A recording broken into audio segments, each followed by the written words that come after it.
So unfortunately we've just had rain the whole time we've been on Ile Saint-Marie. Due to our boat being cancelled and us being stranded on this cold and rainy island, we've taken matters into our own hands and we've booked the soonest boat off the island. So we'll be carrying on with where we left off. We'll be staying a night in Palmarium Reserve on the way to Anticipe area parks. So yeah, let's go.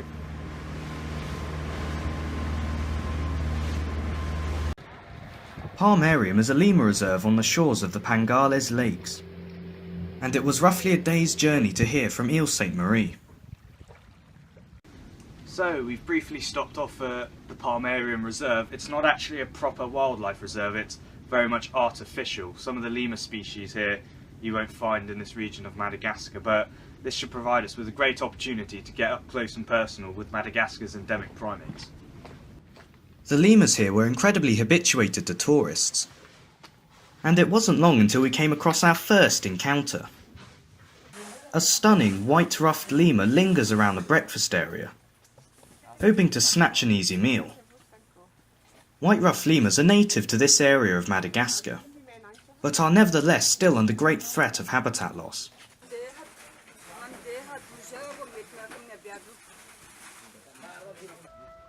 As we later began heading into the reserve, it was only minutes until we encountered yet another species of lemur. This is a male common brown lemur, although despite its name, the common brown lemur certainly isn't common, and is near threatened. Like the white-ruffed lemur, common brown lemurs are also found in the eastern rainforests of Madagascar, and we may encounter both of these species later on in our travels. Common brown lemurs are also nicknamed by the locals as piggy lemurs, and there's a pretty distinctive reason as to why.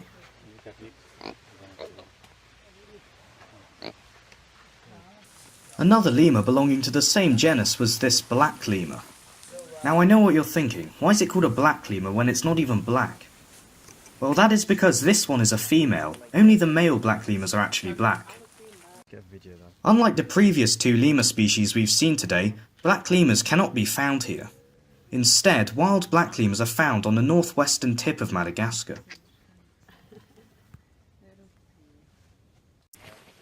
As we continued around the reserve, encountering new species of lemurs was becoming very common. These are crowned lemurs, named so because of the distinctive crown on the top of their head.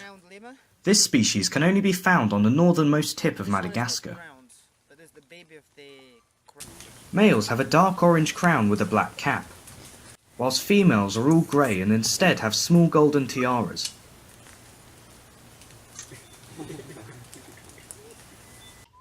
Like all lemurs on this reserve, the crowned lemurs were incredibly habituated, including this small 6-month-old baby.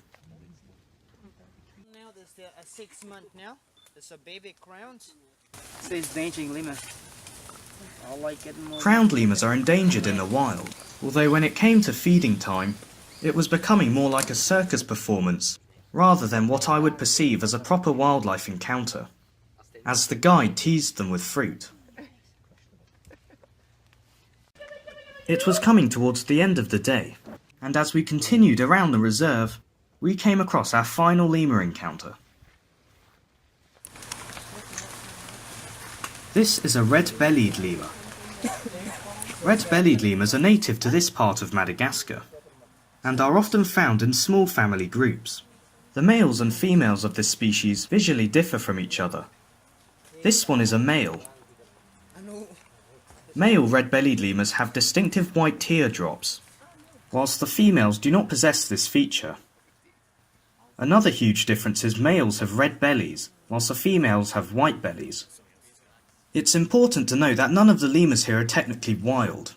Whilst they freely roam the reserve, they are constantly fed by the tourists here, and therefore have become more reliant on humans, rather than natural resources. Next week, we will be exploring Palmarium Reserve at night, where we will encounter what is considered to be the world's weirdest primate. Stay tuned for more.